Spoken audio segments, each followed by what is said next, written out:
something around 20 years ago, I started as a flight paramedic doing some helicopter missions, ending up some 3,500 missions afterwards, which was quite an interesting time as well. But then more than 20 years ago, then I realized that I do have a personal interest in selling products. Let's put it this way. And I've asked for my former employer, German Air Rescue, where I did the helicopter rescue. I was asked, would you be interested to sell and market our fixed wing services? And I said, interesting, why not? Let's see. So I started there. After 4 years, I've been headhunted by FAI. They said, look, gentlemen, we would love to have you in our boat to run and sell our fixed wing services. So I started 17 years ago with FAI, starting with something in the beginning, 2.5 aircraft. That's because we had 2 Learjets in service, 2 old Lear 35s, a third one on the way to arrive. And then, of course, let's say today we are operating 28 aircraft, and we have been quite successful during the last 17 years.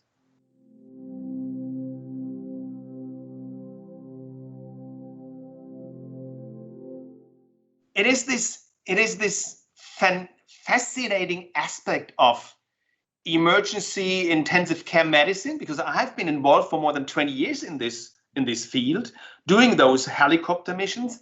And on the other side, this worldwide operating aircraft in every part of the world and try to optimize a logistic concept. Because at the end of the day, we're not an ambulance company. Come on. We are a logistics company. Because we try to find the optimized routings for our aircraft. And I would love to see an aircraft leaving here beginning of the year, 1st of January, and returning not before New Year.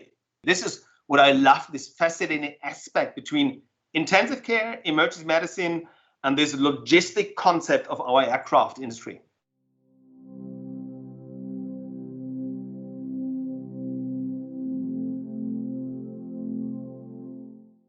We have an interesting strategic geographical location.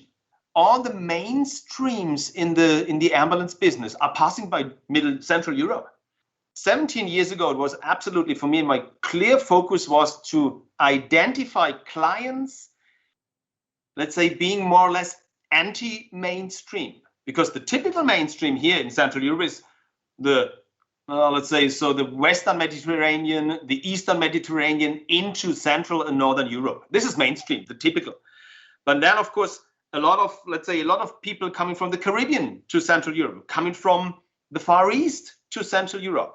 And this is always this big mainstream of thousands of missions and thousands of requests. And I always try to identify the other ones, because it was clear to me there has to be a certain demand in other areas of the world as well.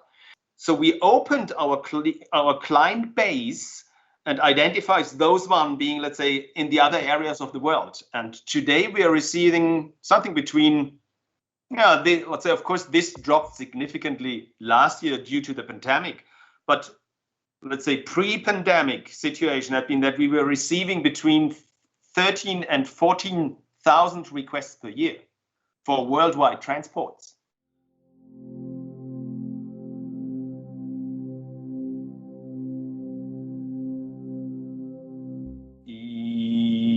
Yes, this is true. Because it's this specific dedication, is perhaps, it's not German. We have dedicated people fascinated by this kind of job. And this is, again, and this is the good point for our business, we're not a membership club. We are not non-for-profit organization. We are a pure economic structure, and we need to earn money. That's it at the end of the day.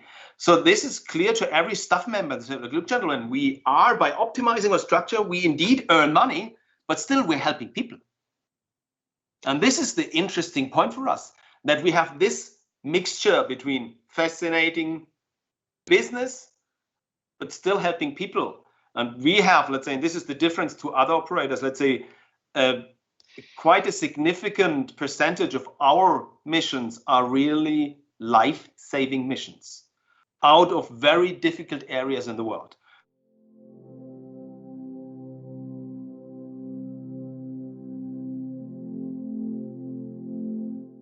Because, let's say March 2020, when we had to realize this tremendous drop in requests from one day to the other, of course, and all the travel insurance related business went down nearly to zero from one day to the other.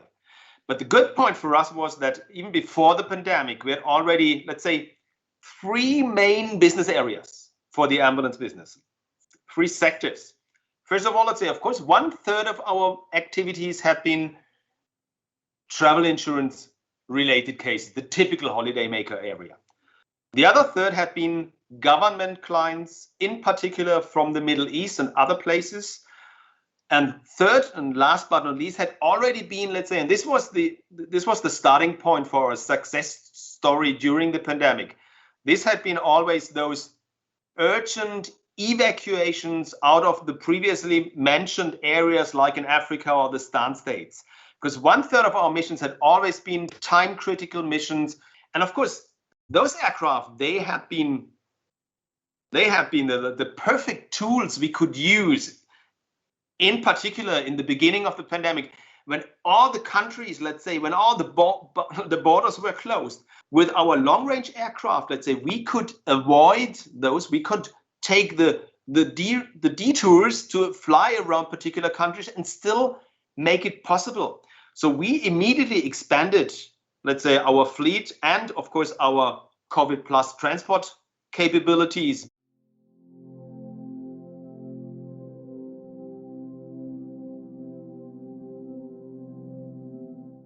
This had been always a situation we were facing for the last 10 decades. Since I'm in this business, I know exactly that unfortunately the payers are not paying what they should pay. My production costs for a flight hour of a Learjet 60 is something around 2,900 euro. If I calculate and offer on the basis of 2,900 euro per flight hour, I won't get one flight from the travel insurance industry.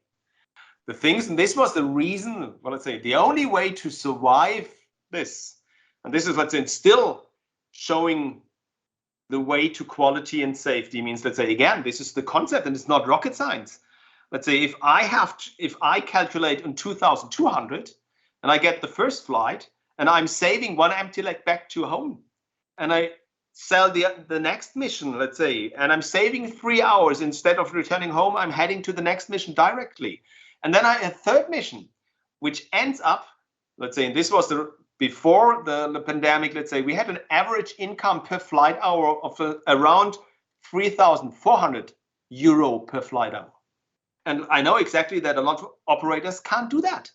They do not have the big portfolio. They do not have the big requests. They do not have the long range stuff where you combine optimum. And this is the reason why, unfortunately, the industry should pay more and should pay fair.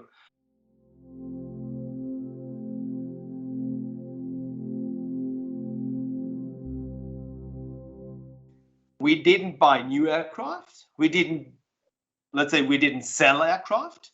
We just changed the utilization of the fleet. So we got some more pilots from the Learjet area being upgraded to Challenger captains. We trained them on the Challengers, which means before the pandemic, we had in average 4 Learjets per day, plus 2 Challenger per day in operation. And just this turned the opposite way around. Now today we have 4 Challenger every single day, plus 2 Lear 60.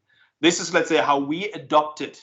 Our strategic position is we reduce the Learjet 60 fleet because there's not a high demand, and expanding the long-range Challenger fleets. This is the only thing we did, and this will. I'm pretty much sure this won't change for the next 1.5 years.